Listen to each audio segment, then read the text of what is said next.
Vous écoutez Judaïque FM, il est environ 9h31 et j'ai le plaisir d'accueillir ma première invitée ce matin. Il s'agit de Sarah Mostrel pour son livre « Oser dire je t'aime, le secret des couples épanouis » paru aux éditions Grancher. Sarah Mostrel, bonjour. Bonjour. Alors moi, d'emblée, j'ai aimé la couverture. Oser dire je t'aime en forme de cœur, vous me direz, c'est pas très original, mais en même temps, ça l'est dans la façon dont, dans la graphie. C'est très intéressant et ça laisse présager du contenu du livre, je trouve. Est-ce que vous en êtes consciente ? J'aime bien aussi cette couverture. Alors c'est l'éditeur qui l'a choisie. Effectivement, je pense qu'elle est assez représentative de ce qu'il y a à l'intérieur, puisque on parle d'amour, donc on parle de jolies choses et le cœur peut-être est un beau symbole pour ça. Alors Sarah, vous êtes musicienne, poète, romancière. Vous avez déjà publié plusieurs recueils de poésie et de nouvelles, mais en revanche, Oser dire je t'aime est votre premier essai. Alors, au niveau des poésies et des nouvelles, si vous permettez, on va peut-être donner leur titre. Aux éditions La Porte des Poètes, il y a eu L'Absolu Illusoire en 2000. Aux éditions La Bartavelle, La Rougeur des Pensées en 2001 et La Caresse de l'âme en 2003. En ce qui concerne les nouvelles, aux éditions La Bartavelle Noire, Attentat à la pudeur, Accident de parcours en 2000, la revue Paperole, L'amour à la feuille en 2001, aux éditions L'Ours Blanc, Apparition, Noël Noir en 2003, la revue La Nef des Fous, Le Café en 2002, Erreur de programmation en 2003, mais tous ces recueils sont parus sous un pseudonyme, Sarah Nahor. Voilà, tout à fait, oui. Alors, votre vrai nom, c'est ?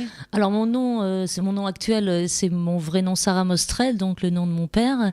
J'ai pris un pseudo il y a quelques années, donc Nahor, or voulant dire lumière en hébreu, justement pour la poésie essentiellement, puisque j'avais cette aspiration à la lumière, une sorte de lumière et une sorte de beauté qu'on peut vraiment sublimer dans ce genre littéraire qu'est la poésie.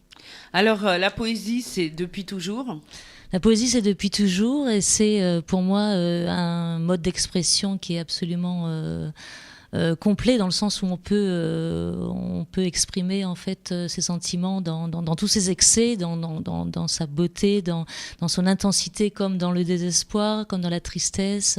Et c'est un genre qui se prête complètement à l'expression de l'art poétique. Et quels sont les poètes que vous aimez en poésie et qui sont un peu vos poètes référents ? Alors moi j'aime beaucoup Apollinaire, j'aime beaucoup Aragon et j'aime beaucoup un poète portugais qui s'appelle Fernando Pessoa, qui a écrit énormément de livres sous différents pseudos d'ailleurs et qui est pour moi une grande référence poétique. Alors ça, donc, c'est en ce qui concerne la poésie, mais si on est ensemble ce matin, c'est quand même pour Oser dire je t'aime.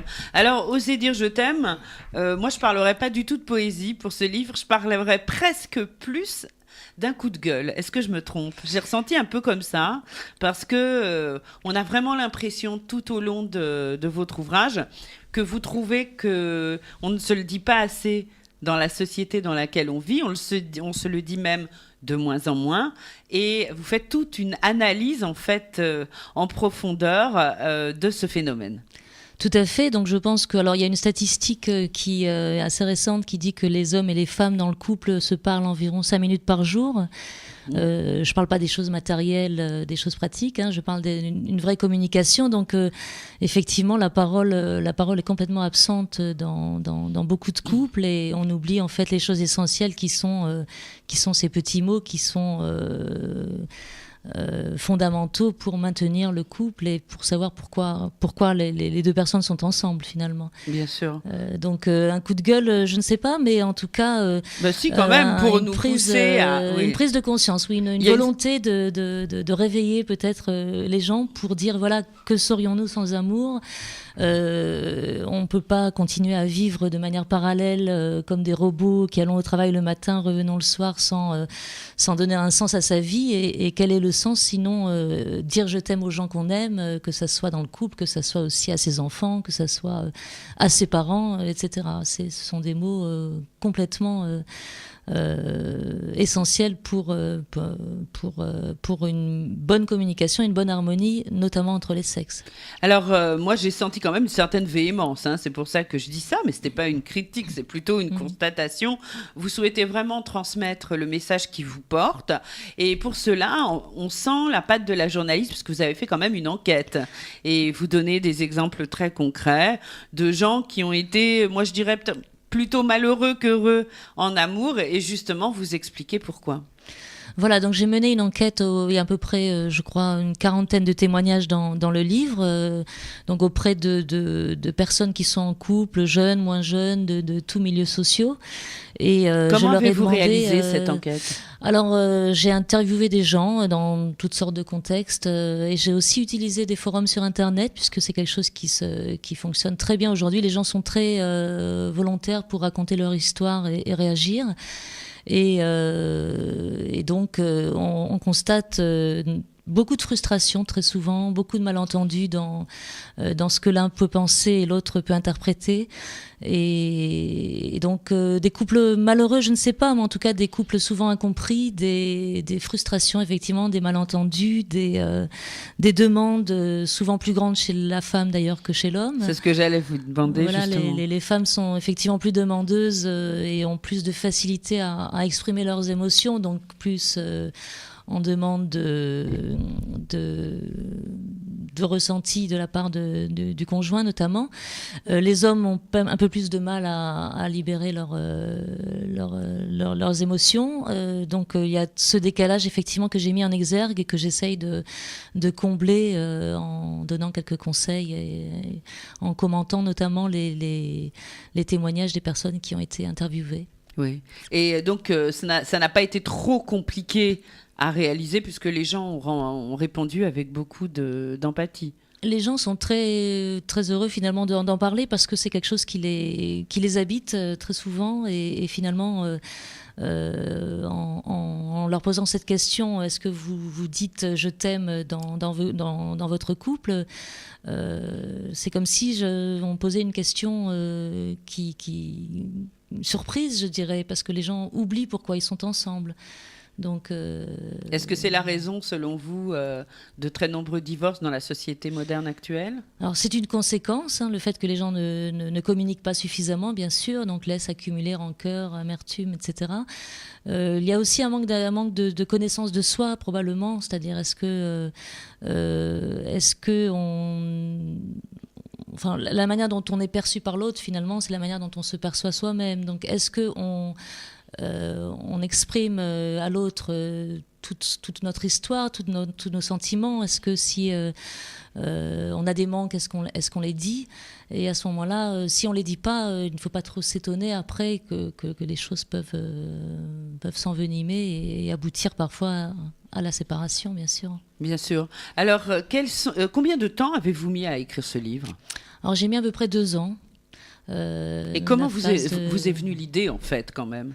Alors, l'amour, ça a toujours été un sujet de prédilection chez moi. Je l'ai beaucoup exprimé en poésie. L'idée m'est venue d'une constatation, de cette constatation justement que les couples ne pourraient réussir leur amour de manière beaucoup plus belle si la parole était mise en avant.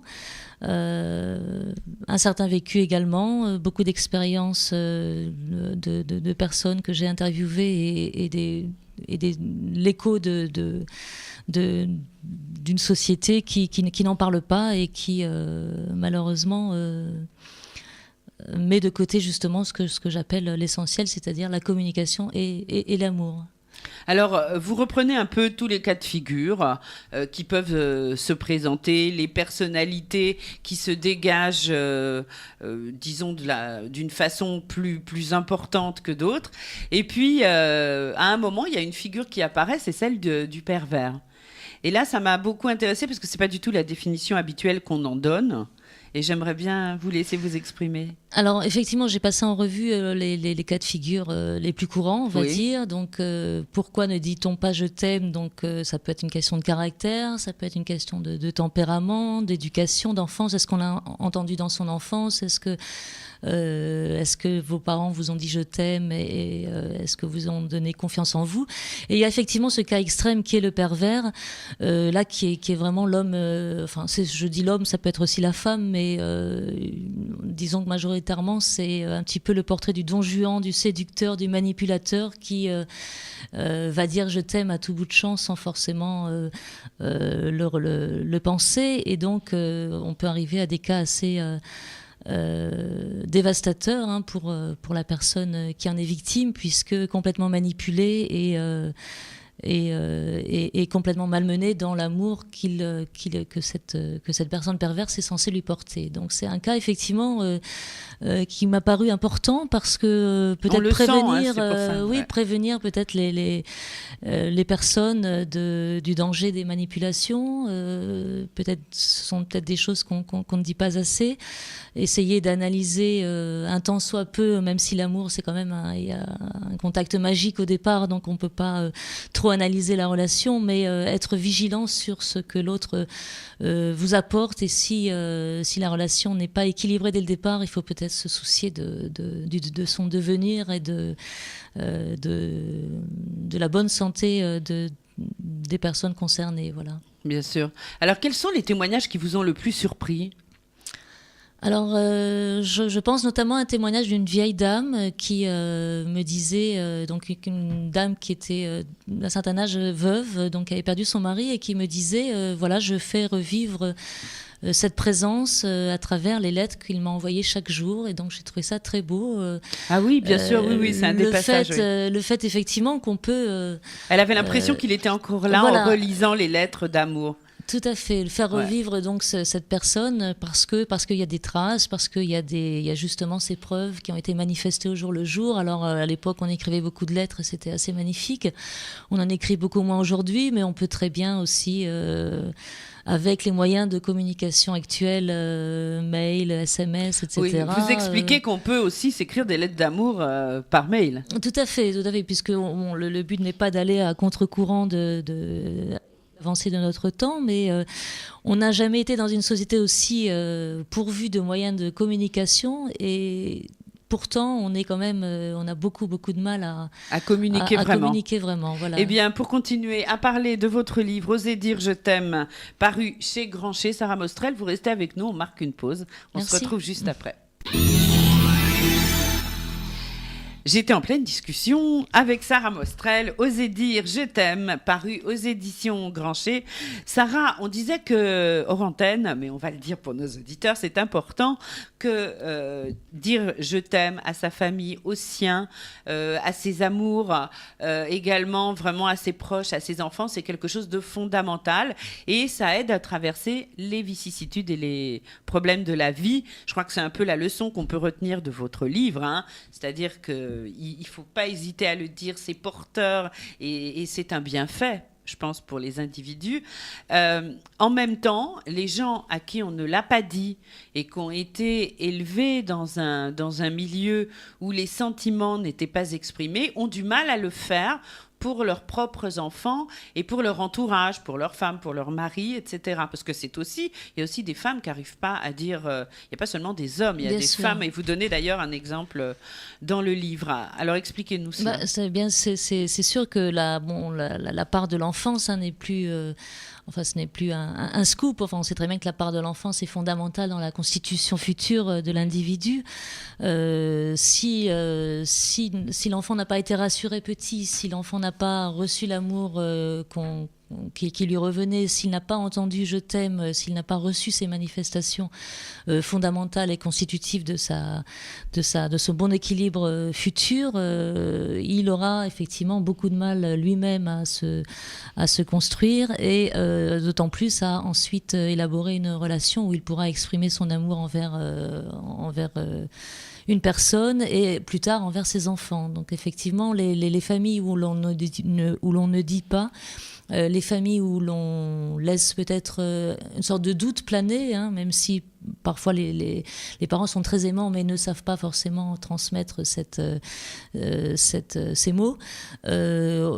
Ces personnes auront beaucoup plus de mal à s'en sortir et à traverser effectivement toutes les épreuves qu'on peut traverser dans la vie, parce que on est beaucoup plus fort en sachant qu'on a été aimé et en sachant qu'on est capable d'aimer et en transmettant que si l'on a des doutes sur sa propre justification de sa naissance.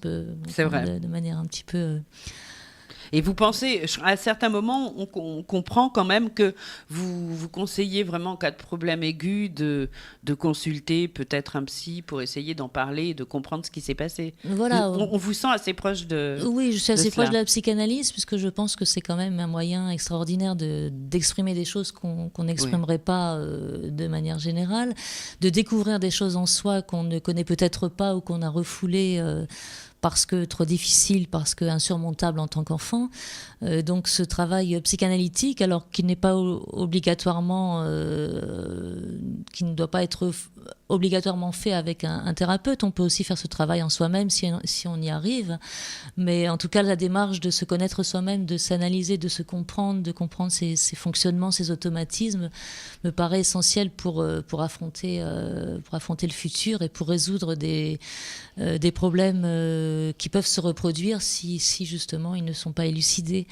Donc effectivement, je ne peux que conseiller de faire ce travail en soi, quel qu'il soit, pour mieux se connaître et pour mieux connaître l'autre et pour vivre plus heureux, tout simplement. Oui. Alors, est-ce que vous me permettez de lire un petit extrait, bien sûr, justement, parce que il y a un passage justement où vous parlez juste avant des gens qui ont du mal à dire je t'aime, et vous dites: certains ont peur du romantisme. Dans le risque de paraître sentimentaux, ils ne dévoilent pas au jour leur vraie nature, comme si le sentiment d'amour était honteux, le privilège des illuminés ou des idéalistes, alors que l'amour est quelque chose de sérieux. L'amour est un art et nous possédons toute la créativité pour le dessiner et le polir, le façonner et le chérir. On n'existe que lorsqu'on donne de soi. Exister dans son seul regard ne libère pas de l'inquiétude existentielle. N'exister que par le regard des autres rend infirme. Les étreintes sans but ne sont pas soif d'amour, car absentes d'émotion. Le plaisir d'être aimé, attendu, espéré est magnifique. Il est révélation, mise au jour, naissance, renaissance et découverte. Mm-hmm. Alors c'est peut-être une vision idéaliste. Hein, il y a beaucoup d'idéalisme dans votre livre. Mais il me semble que c'est en visant l'absolu peut-être qu'on peut arriver à s'en rapprocher. Voilà. Donc l'idée c'était ça, c'était justement de magnifier ce sentiment qui est magnifiable. Hein. L'amour, bien sûr, est un beau sentiment. Donc en essayant de lui redonner sa juste place, c'est-à-dire cette chance que nous avons et notamment dont on ne profite pas toujours, parce que si on a la chance d'être avec quelqu'un qu'on aime, pourquoi finalement ne pas le lui dire et ne pas le lui répéter? Ça ne peut être qu'un plus à la relation. Donc effectivement, c'est tous ces freins qui peuvent exister. Alors parce que l'amour peut être, l'expression de l'amour peut être tabou, parce que certaines personnes ont peur de s'engager, ont peur des conséquences, comment ça peut être interprété chez la personne qui reçoit ces mots. Je pense que tout ça, il faut absolument dépasser tous ces clichés, parce que en fait ce qui nous rassemble tous, c'est aujourd'hui c'est l'amour, c'est-à-dire qu'on ne reste plus ensemble pour une raison matérielle. Les femmes, la plupart des femmes aujourd'hui travaillent, peuvent être autonomes, etc. La seule raison qui peut réunir deux personnes aujourd'hui, c'est l'amour. C'est plus un confort matériel ou autre chose. Donc ce qui peut faire tenir le couple, c'est vraiment le sentiment, et ce sentiment, il ne faut pas avoir peur peut-être de l'exacerber pour justement l'entretenir et qu'il fonctionne à long terme. Eh bien, c'est le message de votre livre, Oser dire je t'aime, paru aux éditions Grancher, Sarah Mostrel. Sarah, je crois qu'il nous reste une petite minute, donc très très vite, on va quand même évoquer le livre de votre père que vous aviez à cœur d'évoquer, Saga séfarade d'Alexandre Mostrel, paru chez Page après Page. Oui. Donc, très vite, en quelques mots. En quelques mots, donc c'est l'histoire de sa vie en fait, son parcours. Donc mon père est d'origine turque.